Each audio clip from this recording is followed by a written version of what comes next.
बिस्मिल्लाहिर्रहमानिर्रहीम। तुमसे है पाकिस्तान में खुश आमदीद। मैं हूँ साजिद हुसैन। मजबूत मुस्तहकम पाकिस्तान पर हम बात करते हैं कैसे मुल्क को मिल्लत की तामीर और तरक्की में हमने अपना किरदार अदा करना है। 9 महीने में 9 माह के जो केसेस थे, बानी PTI की अबूरी ज़मानतें कैंसिल हो गई और जजेस ने बरमला वाज़े किया कि 9 मई में जो वाक़यात हुए, जो आपने वीडियो बनाई उससे मुल्क की सालमियत को नुकसान हुआ, मुल्क की जो तनसीबात थी उनको नुकसान हुआ। आपने तो वीडियो बना के मुल्क को श्रीलंका बनाने की बातें की थी, तो आपकी तमाम जो अबूरी ज़मानतें हैं वो कैंसिल की जाती हैं। इस पर भी बात करेंगे। फिर अब बात करें, कल एक बड़ा फ़ैसला आना है। फुल कोर्ट ने कल फ़ैसला महफूज किया था, अब कल ये फ़ैसला सुनाया जाएगा। सर, ये फ़ैसला पाकिस्तान की सियासत किस सिमत जाएगी उसका तयन करेगा। चेमागोइयाँ की जा रही हैं कबल अज़ वक्त हमें बात न करनी चाहिए जब तक मुअज़्ज़ज़ अदालत की तरफ से फ़ैसला आ न जाए, लेकिन उसके बाद क्या होगा इस पर भी हम बात करेंगे। फिर हम बात करेंगे कॉल रिकॉर्ड अब होगी सर, और मुल्की सिक्योरिटी को मद्देनज़र रखते हुए हुकूमत वक्त ने ये जो इख्तियार है वो ISI के 18 ग्रेड के अफसर को दे दिया है। इसमें भी हम बात करेंगे। फिर हम बात करेंगे अवाम पाकिस्तान, शाहिद खाकान अब्बासी फॉर्मर वज़ीर आज़म, मिफ्ताह इस्माइल फॉर्मर वज़ीर ख़ज़ाना, इन्होंने भी अपनी जमात बना ली। आगे ये कैसे पाकिस्तान के लिए क्या क्या मंशूर देंगे। पहले के जो मंशूर थे वो तो पूरे हो न सके जो डिफरेंट पार्टीज़ ने दिए थे। उन पर बात करने के लिए स्टूडियो मेरे साथ मौजूद है कराची की मारूफ शख्सियत, आपका ताल्लुक़ पाकिस्तान तहरीक इंसाफ से, सलीम सचवानी साहब PTI का मौक़िफ़ देंगे। बहुत शुक्रिया सर सलीम भाई, आपने टाइम दिया। उनके साथ PMLN के सीनियर रहनुमा हमारे साथ मौजूद हैं, कराची से आपका ताल्लुक़ है, सैयद निसार अली शाह। बहुत शुक्रिया सर शाह साहब, आपने भी टाइम दिया। शाह साहब, 9 मई पे अदालतों ने बोल दिया अबूरी ज़मानतें खान साहब आपकी कैंसिल। आप लोग यही बात कर रहे थे कि इतना आसान नहीं है सर जी 9 मई, और वही हुआ। जी बिस्मिल्लाहिर्रहमानिर्रहीम। साजिद हुसैन शुक्रिया। देखिए, आपने 9 मई की बात की ना, 9 मई तो एक आईना है और क्लियर एक मामला है जो पाकिस्तानी अवाम ने देखा, पूरी दुनिया ने देखा, और आपकी जो मीडिया है उसकी हर कैमरे की जो आँख है उसने देखा और उसको उन्होंने कैच किया, तो उसको आप कैसे डिनाई कर सकते हैं। उसमें तो आप अपनी आज तक तो आपने उन दहशतगर्दों की तो बात ही नहीं की, उनको कंडम ही नहीं किया, उस पर माफ़ी नहीं मांगी, तो ये आप कैसे कह सकते हैं कि जी वो 9 मई नहीं हुआ। फिर 9 मई हुआ किस तरीके से हुआ, फिर उसकी प्लानिंग कैसी हुई, वो तो इनके अंदर के जो कैबिनेट के लोग थे उन्होंने गवाही दिए, उनके जो अपने लोग थे उन्होंने गवाही दिए। फिर वो जो जमान पार्क था उसको किस तरीके से उसका अड्डा बनाया गया, वो इदारों से लड़ाई जो थी वो भी क्लियर थी। आपकी मीडिया के लोग बाकायदा वहाँ मौजूद थे और तमाम लोग वहाँ पर मतलब ये कि उसको कवर कर रहे थे। उसके बाद ये भी कहा गया था अगर मुझे कुछ हुआ, रेड लाइन फलां लाइन, ये सारी चीज़ें तो आपके सामने। फिर वहाँ जो बम बनाए गए और किस तरीके से वो चीज़ें हुई, और फिर एक मुकदमों में ना जाना, फिर जाना भी तो करीबन पूरे लोगों को जमा करके जाना, और किस तरीके से देखें ना, ये तमाम चीज़ें अगर वो उस टाइम पे किसी भी अदालतों को मतलूब थे तो इससे पहले भी मेरे ख्याल से पीपल्स पार्टी के, लेकिन ये इल्ज़ाम भी तो आपकी हुकूमत पे लगता है कि अहाता अदालत से खान साहब को उठाया गया, रेंजर्स ने आके, हाँ, ताकि अवाम में गमो गुस्सा हो और फिर अवाम का रिएक्शन आए। क्या ये प्लानिंग थी आपकी हुकूमत की? देखें, नहीं, ऐसी बात नहीं है, हुकूमत की प्लानिंग नहीं होती। वो उस वक्त की जरूरत जब भी होती है, वो अगर देखा कि आप अदालत जाएं और वहाँ पे अदालत में एक नादरा का ऑफिस होता है, आप वहाँ पे अगर अंगूठे लगवाएं और वहाँ से आपको आके ले जाइए तो ही अदालत नहीं। बायोमेट्रिक होता है आजकल सिस्टम में, जो अदालतों में है बायोमेट्रिक का सिस्टम है। और PTI वाले कह रहे थे कि ये नाजायज ही है। देखें, वो ये था कि वो जब भी देखे ना, आप जमान पार्क से तो आप पेपर रिसीव नहीं करते थे, वारंट का उसको रिसीव नहीं करते थे। आप अदालत जा रहे हैं तो वो एक मखलूक के साथ जा रहे हैं और मतलब क्या आप तासुर दे रहे हैं, जज के सामने पेश होने जा रहे हैं। अब जाएं, इससे पहले क्या नवाज शरीफ साहब नहीं गए, शहबाज शरीफ नहीं गए, जरदारी साहब नहीं गए, आए ना अदालत में आए खान साहब। पहले आप लोग कहते थे खान साहब तो आता नहीं, अदालत आए, वो आपने उठा लिया। नहीं, वो अदालत से जरूर उठे थे, बायोमेट्रिक जहां होता है वहां से उठाए थे, कोई अंदर से नहीं। वो इसलिए कि जब देखा कि इस वक्त अवामी रद्दमल या वो बाहर हैं या वो एक माहौल है, देखो हर आदमी ये नाजायज हुई, ये नाजायज हुई, ये नहीं नाजायज। देखे उनको जरूरत, देखो वो केस में गिरफ्तार होने के लिए थे, वो अगवा तो नहीं किया कि उसको ले जाके किसी उस जगह पे रखा, तहखाने में रखा। अच्छा ये बताएं, अगर उसके आप बाद जब मतलब आपने हो, उसको शाह साहब जब मतलब आपने हो, तो छुड़वाया, शाह साहब को भी फिर आता है अदालत से आपने- उठा लें। नहीं, आपने आपको जब उठा लें अदालत को, क्या आता है आप जाएं? जाए रोजाना सिटी कोर्ट में जाए, हाई कोर्ट में जाए, रोज हाथ अदालत से लोग जमानत कैंसिल होती है, बाहर से गिरफ्तार होते हैं, वो उनको जब दस्तयाब नहीं होता है घर पे या किसी मोहल्ले में या वहां कोई खतरात का अमन अमान का मसला बनता है तो अदालत से तो उठा वहां से लें। अरेस्ट करते हैं, बाकायदा गिरफ्तार करते हैं। ऐसे कोई नई बात तो नहीं है कि आपने पाकिस्तान में देखा। नवाज शरीफ साहब को तो जेल में, आप ये पता है, बेटी के सामने गिरफ्तार कर रहे हैं, वो जेल के अंदर उसको अरेस्ट कर रहे हैं, वो तो था ही जेल में। तो आप देखें ना, ये बातें हमने तो नहीं की। ठीक है, आप आगे तो कह रहे हैं कि ठीक है, आगे कानून आगे को अपना आगे काम करने आगे दें। आगे दूसरी स्टोरी पे जाते हैं। शाह साहब ने हमें ज्वाइन किया, आप सीनियर जर्नलिस्ट ऐसे सज्जाद अली शाह निजी टीवी के बैरोज में। बहुत शाह साहब 9 है सर, अबूरी जमानतें कैंसिल हो गई खान साहब की। अच्छा साजिद, बात यह है कि अदलिया के मामलात हैं, अदलिया बेहतर समझती। दूसरी बात यह है कि एक रेफरेंस आपको मैं यहाँ याद दिलाऊं कि कायदे आज़म ने अपनी पूरी ज़िंदगी में, बैरिस्टर थे, वकील भी थे, कोई केस नहीं हारा था सिवाय एक केस के, वो था गाजी अलमदीन का केस। और गाजी अलमदीन को कायदे आज़म ने कहा कि तुम अगर चाहो तो मैं तुम्हारी वकालत तरीके से करता हूँ, तुम बच जाओगे, क्योंकि उकसाने वाला जो है तुम्हें, असल मुजरिम वो है जिसने तुम्हें उकसाया। अच्छा, ये पूरी बात रिकॉर्ड पे तारीख का हिस्सा है ये। ठीक है। अलमदीन ने कहा कि नहीं, मुझे शहादत कबूल है, जो मैंने किया वो मैं मानूंगा। हाँ, तो ये केस इस बेस पे जो है कायदे आज़म विड्रॉ कर गए। लेकिन असल जो बात थी वो ये थी कि उकसाने वाला असल मुजरिम है। असल मुजरिम है, ये तारीख कह रही है, मैं नहीं कह रहा, अच्छा, ये तारीख बता रही है।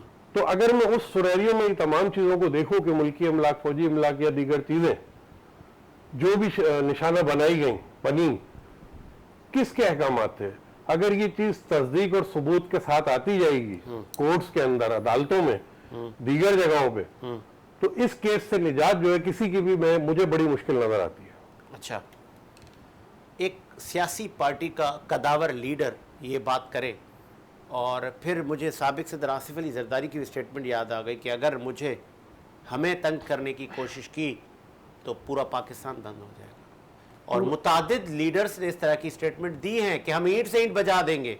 देखिए, क्या आपने फिर खान साहब को किसी अलग उसमें तोला जा रहा है? नहीं, देखिए, आपने आज के शायद रिमार्क्स नहीं पढ़े कोर्ट के, दहशतगर्दी कोर्ट के जो रिमार्क्स थे वो बखूबी लाइन के हिसाब से पढ़े, एक लाइन के हिसाब से, कि उसमें ये बताया जा रहा है कि 7 तारीख को एक मीटिंग का इंतजाम किया जाता है।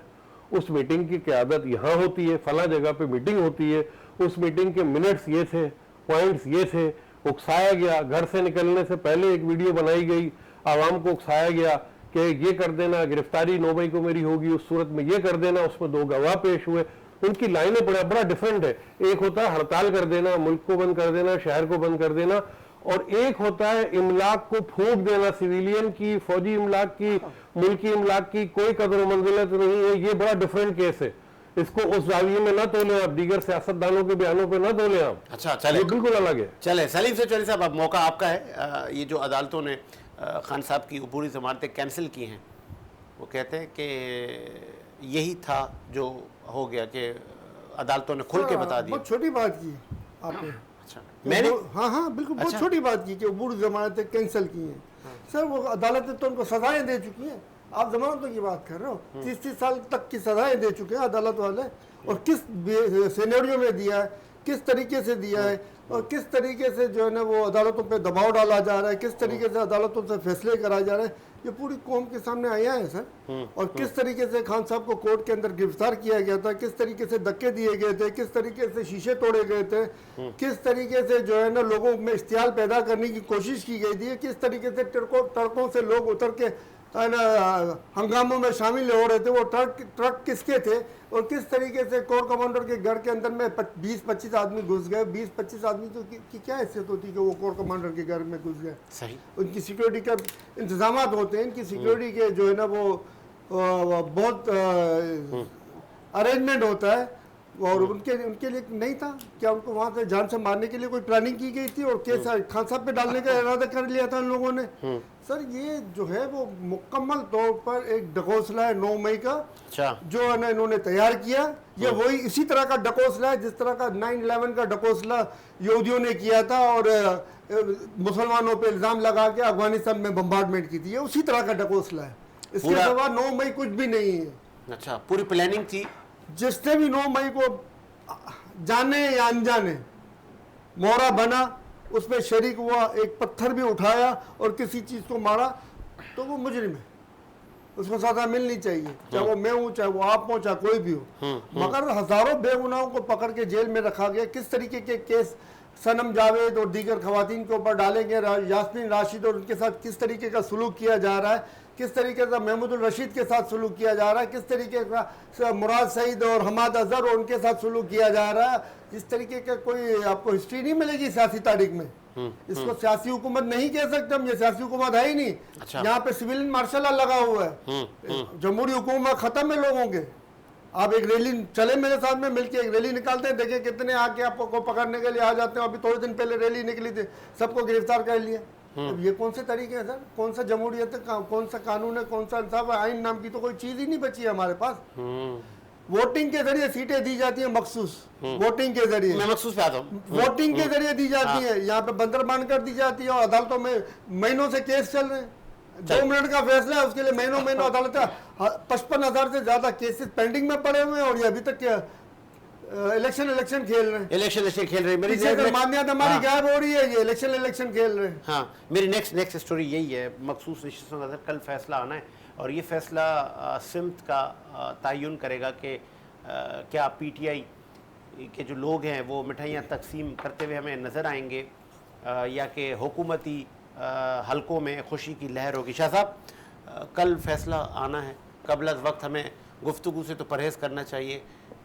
देखते हैं क्या आता है, लेकिन तजुर्बा सियासी आपका क्या कहता है?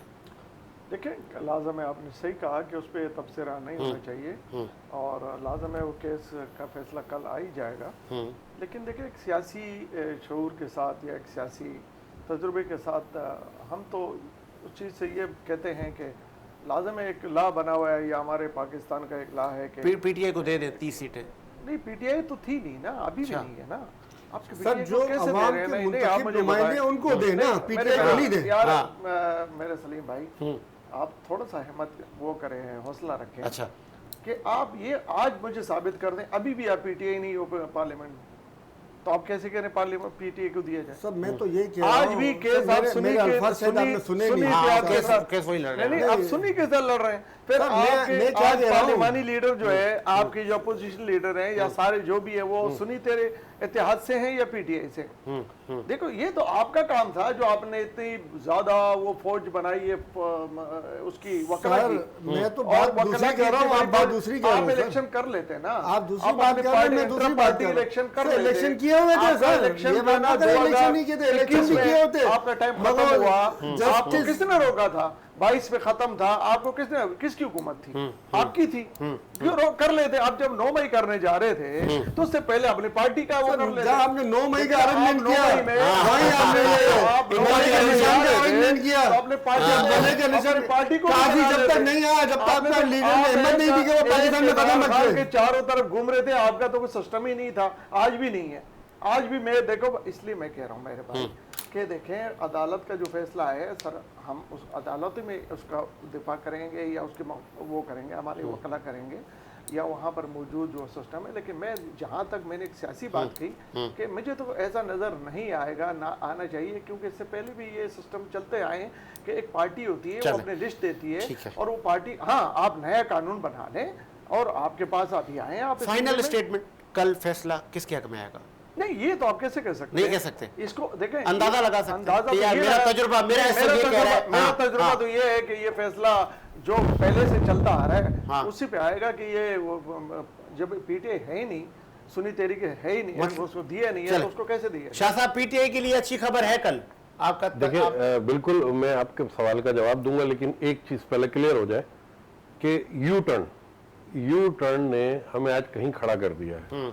अभी इन्होंने बात की कि मुल्क में जो है वो डिक्टेटरशिप है, जमहूरियत नजर नहीं आ रही। सलीम सचवानी साहब ने गुफ्तगू हाँ। की। कदर करते हैं, ज़ाहिर सीनियर गैर एलानिया। डाले, लेकिन मैं एक सवाल करता हूं आपसे, 3 साल 7 महीने 22 दिन तक मुल्क के अंदर क्या जमहूरियत चल रही थी? किसकी ईमा पे आए थे? क्योंकि इनके बानी का बयान है रिकॉर्ड पे कि मैं आजादाना हुकूमत नहीं कर सका, मुझ पे ड्यूरेशन में जितनी देर में रहा हूं मेरे हुकूमती दौर में मुझ पे दबाव था, मुझे चलाया जा रहा था। ये तमाम बातें रिकॉर्ड पे हैं। और पहले जो है, उससे पहले के बयान जो है वो बिल्कुल अलग है। तो उस वक्त मुल्क को कोई और चला रहा था। देखिए, अफवाज पाकिस्तान और रियासत के खिलाफ बयानों ने आज इस जगह पहुंचा दिया कि एक आम आदमी की कॉल भी रिकॉर्ड होगी। इस जगह खड़ा करने में ऐसे ही लोगों का हाथ है। अब हम बात करते हैं कल वाले महफूज फैसले की, जो अदलिया ने महफूज किया है। उस फैसले को अदलिया बेहतर समझती है, अपने रुख से देखेगी। आपका महफूज है। सहाफती मेरा तजुर्बा क्या कह रहा है? पीटीआई के लिए खुशखबरी है, हुकूमत के लिए नहीं, कल। मेरा अपना तजुर्बा ये कह रहा है कि इसमें देखें, इलेक्शन कमीशन पर कुछ तो सवाल उठाए हैं अदलिया ने ड्यूरिंग द प्रोसेस, वो मैं सुन रहा था। लेकिन जो ग्राउंड रियलिटी है वो ये है। और क्या इमरान खान जिस तरह कह रहे थे कि ये इलेक्शन कमीशन जो है ये फारिग है, ये नून लीग का है, ये पीपल्स पार्टी का है, अदलिया ने भी उस बात को इंडोर्स किया कि इलेक्शन कमीशन की गलत कारनामों की वजह से ये मामला उलझा।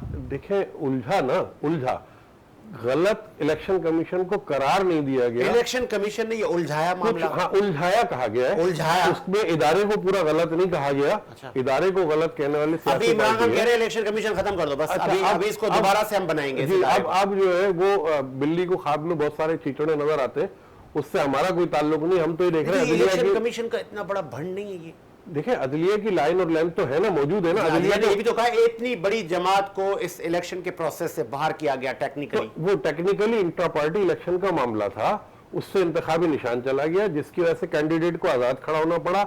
आजाद कैंडिडेट जब अलाई हो रहे थे, कहीं जम हो रहे थे, तो जरूरी था कि किसी अच्छी सियासी जमात में जम हो जाते, जिनकी कम अज कम 10 सीटें तो होती। आप ऐसी जगह पे जम हो गए जो अहलियत नहीं रखती मखसूस नशिस्तें लेने की। तो ये तमाम चीजें रिकॉर्ड पे है। ये ग्राउंड बता रहा है कि फैसला, ये बड़ा सेंसिटिव नुक्ता उठाया शाह साहब ने कि एक ऐसी जमात जो नहीं रखती ताकत, मतलब अगर सुन्नी इत्तेहाद कौंसिल जो कि लीड कर रही है, जिसमें पीटीआई के लोग हैं, क्या उसकी भी हैसियत नहीं है कि उसको सीटें मिलें? सर सलीम सचवानी साहब, एक बात सुने, किसी दोनों मौक़िफ़ आपके आप तरफ आ किसी गए। भी जमात की कोई वैल्यू नहीं है जब तक कि अवाम उसके साथ नहीं। सही। जब अवाम के मुंतखब नुमाइंदे जब उस किसी भी पार्टी में जाते हैं तो वो उसकी अहमियत होती है। ऐसा ही है। अगर आज़ाद जाते हैं तो ऐसा ही है। अब इन्होंने आज़ाद करने वाला कौन था? Election commission. सही। ठीक है ना। जब इलेक्शन कमीशन ने आज़ाद किया था तो सबसे पहले तो इलेक्शन कमीशन के ऊपर जुर्माना होना चाहिए कि उसने इनको क्यों आज़ाद डिक्लेयर किया। सबसे पहले को तो इलेक्शन कमीशन को बरतरफ किया जाना चाहिए कि भाई इसने क्यों इतनी गलत इंटरप्रिटेशन की। मगर आप देख लें कि वो आईनी इदारा जो गैर आईनी काम कर रहा है, वो आईनी इदारा जो गैर आईनी काम कर रहा है, और आइन नाम की कोई चीज अवाम के लिए नहीं है। इन इदारों के लिए आइन है अवाम को कुचलने के लिए, अवाम की हक तलफी करने के लिए आइन है इनके पास, मगर अवाम को हुकूक देने के लिए आइन नहीं है इनके पास। तो इस तरीके से इदारे अगर काम करेंगे तो कैसे काम होंगे? और देखें, मखसूस अवाम के वोट लेकर नुमाइंदे आए असेंबलियों में, ठीक है ना, अवाम के वोटों से वो असेंबली में आए, फिर इनके वोटों से मखसूस सीटें दी जाती हैं। सही। ऐसे ही बांट नहीं दी जाती है। तो चाहे वो किसी पार्टी के हों या किसी पार्टी में जाएं, हाँ, वो मखसूस सीटें वो अवाम का ही हक बोला जाएगा, क्योंकि वो अवाम की ही नुमाइंदगी से आगे मखसूस सीटें मिलती हैं। आगे प्राइम मिनिस्टर बनता है जो उसको गैर मुंतखब नहीं कहा जाता, उसको मुंतखब प्राइम मिनिस्टर कहा जाता है। उसको कौन दे रहा था? वो यही MNS दे रहे होते हैं, यही MPs दे रहे होते हैं। जब उसी के जरिए वोटिंग होनी है, उसी के जरिए प्राइम मिनिस्टर का इंतखाब होना है, इसी के जरिए स्पीकर और दीगर ओहदों का इंतखाब होना है, उसी के जरिए मखसूस सीटें दी जानी चाहिए। तो किस तरीके से आप बांट सकते हैं ये सीटें? कौन से कानून, कौन से आइन और कौन से हक के तहत आप बांट सकते हैं? आप बांट ही नहीं सकते किसी भी सूरत में। जो बांटने का फैसला जिस जज ने किया उसके ऊपर सजा मिलनी चाहिए उस जज को कि कौन सा आइन के तहत इसने फैसला किया है, कौन से कानून के तहत इसने फैसला किया है। अवाम के हक के ऊपर डाका मारा है उस जज ने, और कल अगर किसी ने ये गलत फैसला किया तो वो अवाम के हक के ऊपर दूसरा डाका होगा। किसी ने भी किया, उसके नताइज इस वक्त ये इसके नताइज इस वक्त आप असरअंदाज हो रहे हैं। इस वक्त नताइज आप अच्छे नहीं असरअंदाज हो रहे आएंगे। हैं। देखिए, थ्रेट कर रहे हैं आप इस वक्त। मैं आप थ्रेट नहीं कर रहा हूं, मैं हक़ाइक़ बयान कर रहा हूं। पाकिस्तान की अवाम बहुत तहम्मुल और बहुत बुर्दबार और बहुत सब्र करने वाली अवाम है। 9 मई को जुल्म का बदला इन्होंने 8 फेब को लिया। अब वो इंतजार कर रही है, इनकी नजरें पाकिस्तानी अदालतों पे है। अगर पाकिस्तानी अदालतें उनको इंसाफ नहीं देती है तो अवाम को साथ क्या सुलूक किया जा रहा है इस वक्त आपके सामने है। 3.5 साल के अंदर अवाम को महंगाई की किस चक्की में डाल दिया गया आपके सामने है। 1800 अरब से अखराजात अपने इन्होंने पहुंचा दिए 2500 अरब तक, ये आपके सामने है। सदर जरदारी अभी आए हुए जुमा 8 दिन हुए, 9 करोड़ रुपए से सिर्फ गाड़ियों के अखराजात 44 करोड़ रुपए पे पहुंचा दिए उन्होंने। ये अवाम की जेबों से जाना है, किसकी जेबों से जाना है? अब आप बताओ, जब कौम की सोचने वाला बंदे नहीं होंगे, फॉर्म 47 के जरिए जो उनको लाए हैं वो किसका ख्याल करेंगे? अवाम का ख्याल करेंगे या फॉर्म 47 वालों का जो उनको लाए हैं फॉर्म 47 के जरिए? वो यकीनन उन्हीं का ख्याल करेंगे जो लाए हैं उनको। वो पाकिस्तानी कौम का न कल ख्याल करेंगे, ना आज करेंगे, ना आइंदा करेंगे। 2 सवाल है। मेरी नेक्स्ट स्टोरी है, निसार शाह साहब 5 वजारतें ख़त्म करेंगे ये कह रहे हैं औरंगजेब साहब। अखराजात कम करेंगे, वजारतें भी हम ख़त्म करने जा रहे हैं। सर 1800 अरब से 2500 अरब पर पहुंचा दिए। आज उसमें से 100 अरब कम करेंगे और बोलेंगे देखें हमने 100 अरब के अखराजात कम कर दिए। दूसरा, ये हरामी पने इन लोग हमेशा यही करते हैं। दूसरा, गैर पार्लिमानी गुफ्तगू से पेट्रोल की मद में 50 पे बढ़ा देते हैं, 5 पे कम करके कहते हैं हमने पेट्रोल कम कर दिया। सलीम साहब आप अपने टाइम पे। शाह साहब दूसरा ये कि कॉल रिकॉर्ड अब होगी सर। 18 ग्रेड का अफसर कॉल रिकॉर्ड करेगा, ख्वाह वो किसी की भी रिकॉर्ड करे, तो फिर वो क्या इतना ख़तरा है इस मुल्क को? और ये उमर अयूब कह रहे हैं कि कल ये कानून आप पे अप्लाई जब होगा फिर क्या होगा? देखिए, मैं आपको बताऊं कि इस बात को ही तस्दीक तो उस वक़्त के प्राइम मिनिस्टर, इनके जो चेयरमैन हैं, उन्होंने तो ख़ुद अपने लोगों को कहा और टीवी पे आके कहा कि मेरा भी प्ले हो और मेरा भी होना चाहिए, मैं क्या कर रहा हूँ। तो आज अगर देखें, नहीं आप लोगों ने तो डॉक्यूमेंट कर दिया इसको। नहीं, आपने डॉक्यूमेंट करके मंजूर करके उस पर ठप्पे लगा के बोला भाई ये आप कर सकते हो, जाओ, इजाजत दे दी आपने। आज मुल्क जिस हालात से गुजर रहा है, ये वक्त की जरूरत है। अच्छा, वक्त की जरूरत है। देखिए, उसके बाद आप इसको दोबारा खत्म भी कर सकते हैं, लेकिन मैं समझता हूँ कि अगर आप वो गुफ्तगू ना करें ना, मेरे भाई ने अभी जो गुफ्तगू की, तो अगर ये गुफ्तगू सोच समझ के बात करें एक दूसरे से, हम नहीं, आप ना गलत ना काम ना करें, वो ऑर्डर ना दें ना। अच्छा। और वो चीजें ना करें ना कि वो जहाज गिरा था तो वो क्यों गिरा था, तो वो फलां जगह पे फलां चीज हुई थी, वो क्यों हुई थी, और वो जो फेसबुक पे सवाल ना करें, दूसरे लोगों में सवाल ना करें, सुने फेसबुक जो ये गलत काम करें उनको देखते जाए, सवाल ना करें। जो इंतशार फैलाने के लिए झूठे तरीकाकार के मुताबिक आप झूठी चीजें करें, फिर कल कहेंगे कि जी ये तो मेरा फोन। इजहारे राय की आजादी, मैं समझता हूँ इजहारे राय की आजादी, गलत नहीं हूँ, इजहारे राय की आजादी। फिर खवातीन, जैसे शाह साहब ने कहा, आम आदमी की भी अब कॉल रिकॉर्ड होगी। नहीं हो, देखे ना, अगर मैं पाकिस्तानी हूँ और हर दुनिया में एजेंसी जो होती हैं वो चीजों पे नजर, हमारे यहाँ ब्लैकमेलिंग होती है ना सर जी। नहीं होनी कभी मलिक रियाज की ब्लैकमेलिंग, कभी किसकी ब्लैकमेलिंग, आप पब्लिक कर देते हैं वो फोन रिकॉर्ड। देखिए, मेरी बात ये, अगर आप गलत नहीं हैं, आप अगर इस पाकिस्तान के सोचेंगे, आप पाकिस्तान के लिए सब कुछ करेंगे, अपने मुल्क के लिए सब करेंगे, इसमें ब्लैकमेलिंग की क्या जरूरत? आप किस चीज की ब्लैकमेलिंग कर रहे हैं? आप जब गलत काम करेंगे, इस पाकिस्तान को किसी के एजेंडे पे पीछे ले जाने की बात करेंगे, तो लाजम एजेंसी आपकी तमाम चीजों को तो सामने लाएगी, लगे सबूत मांगेंगे तो फिर वो देंगे सबूत। मतलब कल फिर आप तो नहीं रोएंगे ना कि ये कानून तो पहले से नहीं रो रहे हैं। अच्छा। हमारे तो सबसे पहले टैप होते रहे। अच्छा, कब टैप नहीं हुए? शाह साहब सुनिएगा, हमारे तो सबसे पहले टैप, इन्होंने तो तस्दीक की थी, मोहर लगा दिया था कि इससे क्या फर्क पड़ता है? पड़ता है, ठीक है, ठीक है। शाह साहब कॉल रिकॉर्ड सर ये सही हुआ है, 18 ग्रेड का अफसर कॉल रिकॉर्ड करेगा।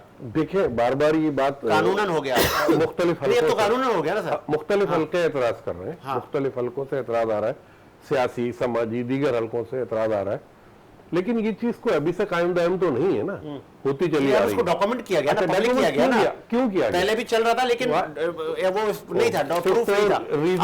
अब तो 18 ग्रेड का अफसर बोलेगा भाई मुझे इजाजत है, ये कर सकता हूँ, ये कानून में। हर चीज के पीछे कोई ना कोई वजह होती है, कहीं से धुआं उठता है तो उसको देखना चाहिए क्यों उठ रहा है। इन लोगों ने सियासी तौर पे इंतशार इतना फैलाया मीडिया, सोशल मीडिया पे। इसका मतलब ये पीटीआई के लिए किया गया है। सुने, मैं आ रहा हूं, इन लोगों ने ही सब कुछ किया है। पूरी बात करूंगा और क्लियर करूंगा बिल्कुल। इंतशार सियासी लोगों ने फैलाया, उसका फायदा किसने उठाया आपको पता है?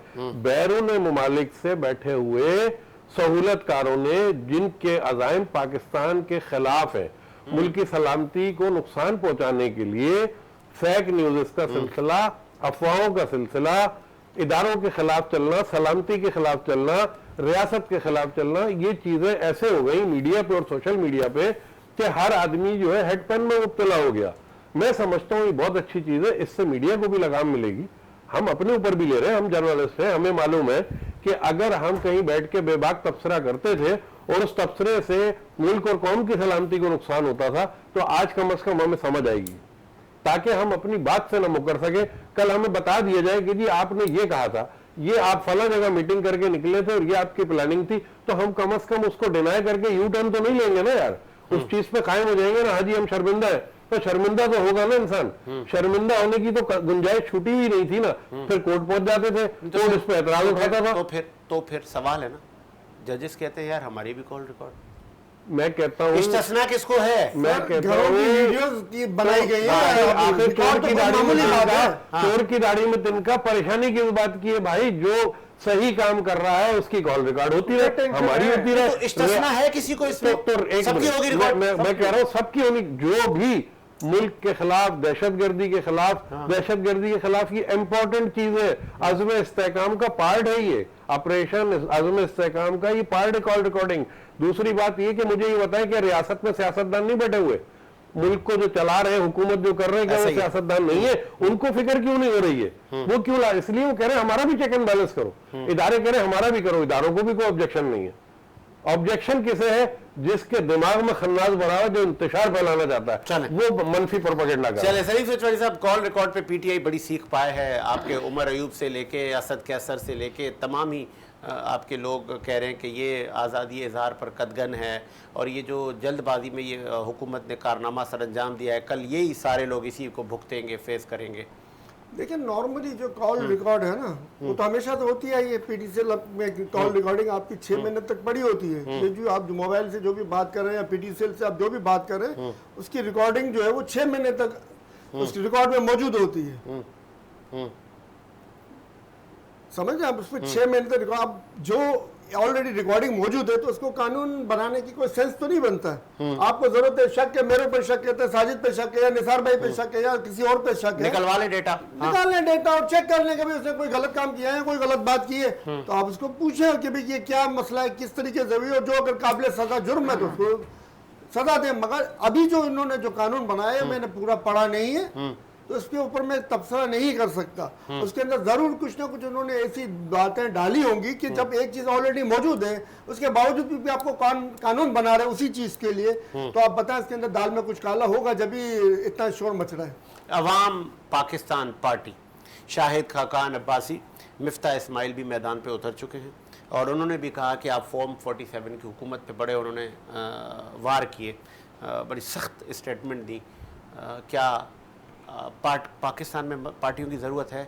पार्टियां बनती जाए? देखिए सर, पार्टी पाकिस्तान का आइन इसकी इजाज़त देता है, आपको पार्टी बनानी आप भी बना सकते हैं, आपको आइनी हक बनता है, इसमें तो कोई कदगन नहीं है। बाकी जहाँ तक फॉर्म 47 की जहाँ उन्होंने बात की, तो वो फॉर्म 47 की तो हर कोई बात कर रहा है। जो खास आदमी थे सर नवाज शरीफ साहब के, जो फॉर्म 47 का अब्बासी साहब, सर अब जरूरी तो नहीं है ना कि अवाम की पीठ पे छुरा घोंपा जाए तो 20 की बात की उनके साथ खड़े हों, ये तो मुमकिन नहीं है ना। जरूरी तो नहीं है कि आप अच्छा मिफ्ता इस्माइल अपनी सीट नहीं जीतते, शायद खाकान अब्बासी को भी अपने लाहौर में खड़ा करवा के जितवाती है एक पार्टी, फिर उनको वज़ीर आज़म के मनसब पे, फिर मिफ्ता इस्माइल को वज़ीर ख़जाना एक पार्टी बनाती है, ये गद्दारी नहीं है कि अब आपने अपनी दुकान खोल ली? ऐसे बहुत सारे लोग हैं, ये सियासी मामलात। सर देखिए बात यह है कि जिन्होंने छोड़ी किस बहस के ऊपर छोड़ी, किस बात के ऊपर छोड़ी, डिपेंड ये होता है। ये नहीं है कि पार्टी जो है ना वो छोड़ दी तो गद्दार हो गए। अब इन्होंने सही बात पे छोड़ी है, गलत बात पे छोड़ी है, इसका तो एक अलग जो है ना आपको प्रोग्राम करना पड़ेगा इसके ऊपर। सियासतदानों को तो एक चीज का जायजा लेना पड़ेगा, किस किस बात के वो उन्होंने रीजन दिए छोड़ने के, तो वो उनका मसला है, उसमें हम तबसरे करें और उसमें हम अपना वक्त जाया करें, मेरे ख्याल से जरूरी। चले ठीक है सर, अब आपके खास लोग अब आप पर, मैं तो ये तो नहीं कहूँगा लान तान कर रहे हैं, लेकिन वो आप पर बड़ी तनकीद कर रहे हैं। ये आप ही के ही लोग थे, कल आप ही की नशस्तों पे बैठा करते थे, एक राइट एक लेफ्ट, देखिए उसमें आपने बात की, मैं समझता हूँ कि पार्टी हर एक का हक है, और अभी लास्ट 18 दिसंबर को ही मियां नवाज शरीफ साहब ने स्टेज पे उन दोनों का नाम भी लिया था। लेकिन दोनों ने लिफ्ट नहीं कराई मियां नहीं, साहब को। मैं लिफ्ट की छोड़े, वो लिफ्ट क्या करेंगे, उनको पता है कि किस उनको उनकी जो देखिए मैं अपनी जमात उन्होंने बना दी आज सर, अगर वो आपको प्राइम छोड़ दिया मिनिस्टर- उन्होंने। आज वो- आपको कहा है क्या फॉर्म 47 की हुकूमत है? अब उसको जो मकसद था ना, देखना उनको ये मकसद था कि जी हम प्राइम मिनिस्टर हो गए, अब तो हम वजीर बन नहीं सकते, हम वजीर पे काम नहीं कर सकते, कि हमारे लेवल अभी नवाज शरीफ ने इतना बड़ा बना दिया है कि वो जी हमें ही वजीर बनाए, वजीर आजम बनाए, इससे हट के तो बात नहीं होगी। मिफ्ता साहब जो है ना, वो देखें मैं बताऊं, आपने खुद कहा उसने कराची में नवाज शरीफ के टिकट पे 2 हल्कों से इलेक्शन लड़ा, 31,000 वोट उस टाइम पे जो RTS बैठा था, वरना वाला अली ज़ीदी से वो जीत चुके थे नवाज शरीफ की सीट पे, ये एरिया उसके।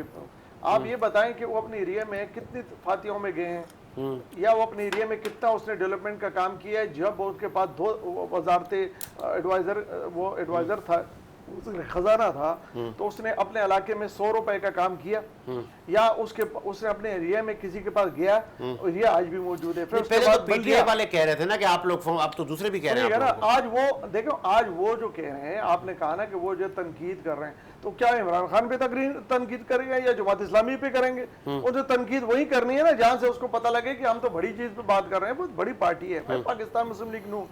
ये ट्रेन है, इससे बहुत नीचे ने उतरे हैं और बहुत उतरे हैं। मैं किसी का देखो, उनका एहतराम है मेरे लिए, वो जो पहले भी ट्रेन से उतरे थे, आज कहाँ है, आज उनकी पोजीशन कहाँ है। मैं तो समझता हूँ वो तो फिर इज्जत वाले थे, इज्जत से बैठे हुए, इनका जो हशर होना है। मैं समझता हूँ अवाम पाकिस्तान की बात कर रहे हैं। अवाम पाकिस्तान को आपने दिया क्या? आप भी तो वजीर आजम रहे ना, आपने क्या किया? फिर उसके बाद आप वजीर खजाना थे, और आपने इसी अवाम पे आपने कहा पार्टी बाद में, पहले पाकिस्तान। और फिर आपने किस तरह से टैक्सेस और पेट्रोल और बम है और कंटेनर रुकवा दिए तमाम पोर्ट के ऊपर, आपने क्या किया? हमारे पास बहुत सी कुछ चीजें, जब मैदान लगेगा तो पाकिस्तान मुस्लिम लीग नून का कारकुन बहुत बाशऊर है, वो इंशाल्लाह जवाब देगा। नवाज शरीफ में ये चीज नहीं है, वो ऐसे छोटे मोटे चीजों को ना देखते हैं ना उनको, उसके पास टाइम है, उसको पाकिस्तान देखना है। और इंशाल्लाह इनको भी पता है कि इंशाल्लाह एक दिन खुद ही माफी तलाफी करेंगे और उसके आगे पीछे घूमेंगे। अच्छा चलें, बस टाइम बहुत कम है। शायद पहले आप कैटेगरिकली मौजूदा वफाकी हुकूमत जो कि अब किफ़ायत शारी मुहिम वजारतें ख़त्म करेंगे और जंगी बुनियादों पर पाकिस्तान की मईशत दुरुस्त करेंगे, 75 सालों में जो ना हो सका अब हम करके दिखाएंगे। जो वज़ीर हैं उनको भी 2 से 3 माह का वक्त दिया गया है, परफॉर्मेंस दिखाओ वरना घर जाओ। क्या कुछ होता हुआ नज़र आ रहा है? बिल देखिए, बकौल पीटीआई, लोड शेडिंग, बाकी मामला सब आपके सामने। बकौल पीटीआई, बकौल अपोजिशन, सबका एक मामला है कि जी ये तबाही, वो तबाही, फलाना धमाका। बहुत सारी ऑब्जेक्शन हैं सामने खड़ी हुई हैं, सवाल उठा रहे हैं।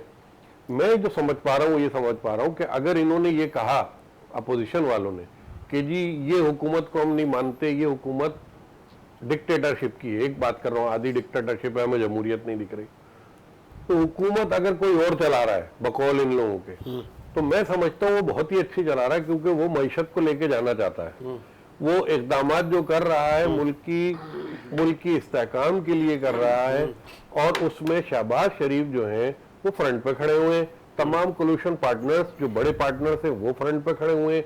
केपीटी के हवाले से, कराची केपीटी के हवाले से पहली दफा प्राइम मिनिस्टर ने नोटिस लिया, पहली दफा नून लीग के प्राइम मिनिस्टर ने, किसी ने कभी नोटिस नहीं लिया था वहां क्या होता है क्या नहीं होता। अब मोहसिन नकवी का कल का जो विजिट था, वो विजिट कराची शहर के अंदर मायने रखता है। मैं समझता हूं कि ताजिर बिरादरी के जो तहफ़्फ़ुज़ात हैं टैक्सेस के हवाले से, दीगर हवालों से, वो तमाम चीजें वफाक नोट कर रहा है।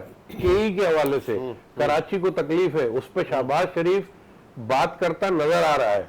यहां तो सिर्फ एक बात सुनने को मिली, 3 साल 7 महीने 22 दिन, घबराना नहीं है।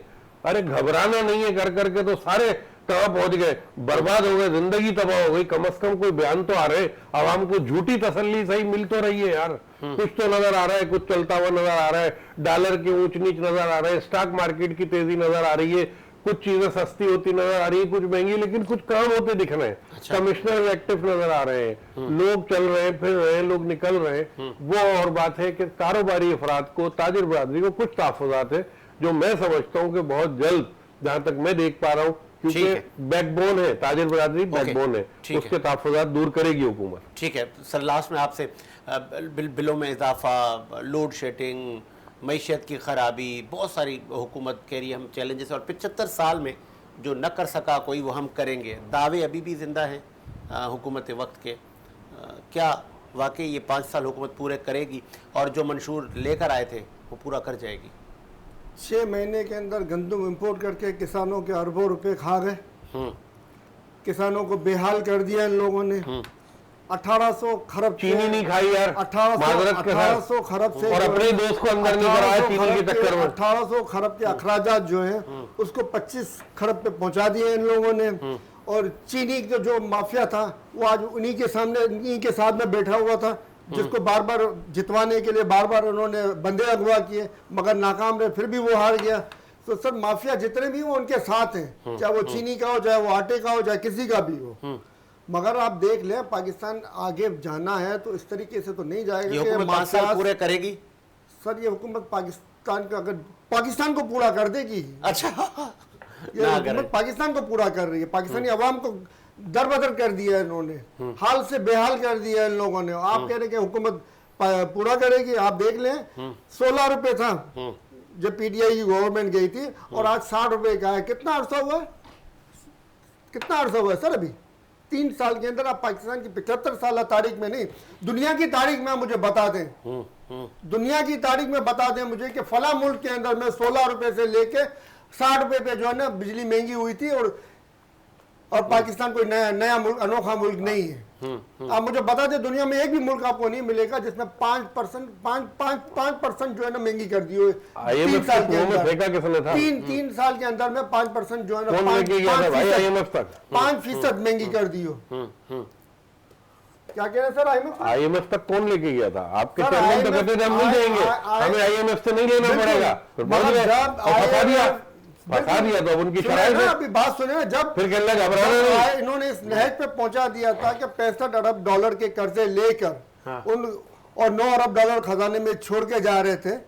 और IMF का जहां तक ताल्लुक है ना, तो IMF से कर्जे से जान छुड़ाने के लिए इन्होंने रशिया से 40% ऑयल के सस्ता लेने का जो उन्होंने काम शुरू किया था, उसको में रुकावट इन लोगों ने डाली, रिजीम चेंज इन लोगों ने किया, पाकिस्तान को माशी बदहाली की तरफ इन लोगों ने धकेला, पाकिस्तान को तबाही की तरफ ये लोग लेके गए। और आप देख लें, कैलकुलेशन कर लें ना सर, नवाज शरीफ के 2013 से लेके 18 का कर लें, फिर 18 से लेके आप 22 का कर लें, उसके 22 के बाद जो है इनका कर लें, आपके सामने आ जाएंगे सारे हिसाब किताब। आज GDP की ग्रोथ जो है वो मनफी में जा रही है, और ये कह रहे हैं कि तरक्की कर रहा है पाकिस्तान। GDP की ग्रोथ किस रेट पे आए थे, क्या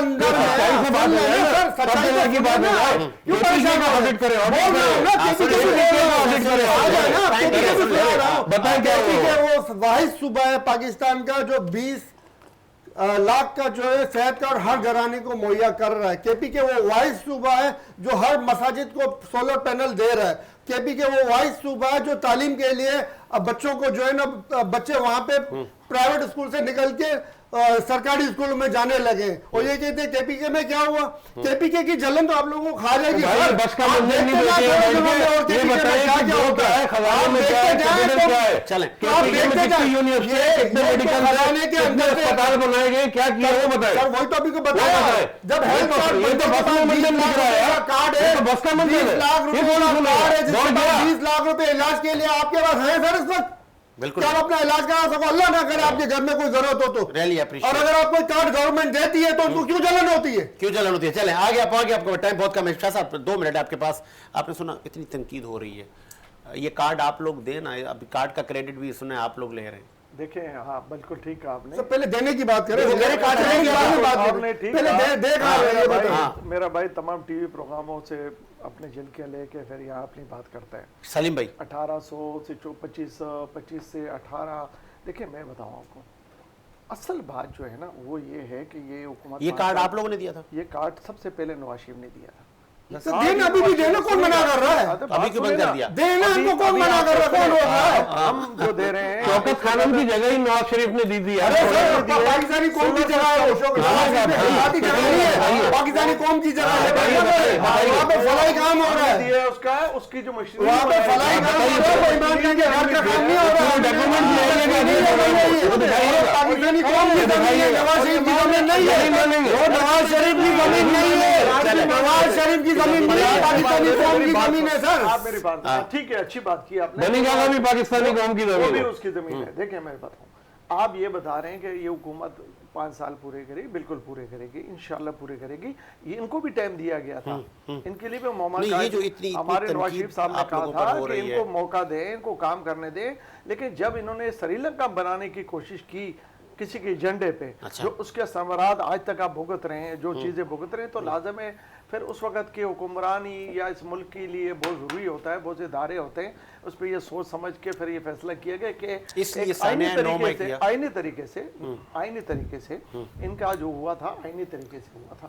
और पाकिस्तान में पहली दफा एक अदम एतमाद कामयाब हुई थी। आइन खरीदा गया था सर। बात सुने, इनका ये जिनकी बात कर रहे हैं वो जजेस जो इनको मर्सिडीज दे रहे थे, उन्होंने ये रात को 12 बजे वो खोला था, उन्होंने खोला था रात को। जो ये जो दावा कर रहे हैं। दूसरी बात मैं आपसे भी ये करूं मेरा भाई, तामुल के साथ, आप कहते हैं कि पाकिस्तान ये हो गया, पाकिस्तान आपका जो पाकिस्तान था, जो हालात थे मुल्क में कोई आ नहीं रहा था, आज आपका शहबाज शरीफ के पास टाइम नहीं होता है, वो आज अजरबैजान, आज भी अभी भी अजरबैजान में अरबों डॉलर्स के 20 अरब पता नहीं कितने अरब डॉलर्स के मुआहदे अभी भी हो रहे हैं। अभी जब आ रहा था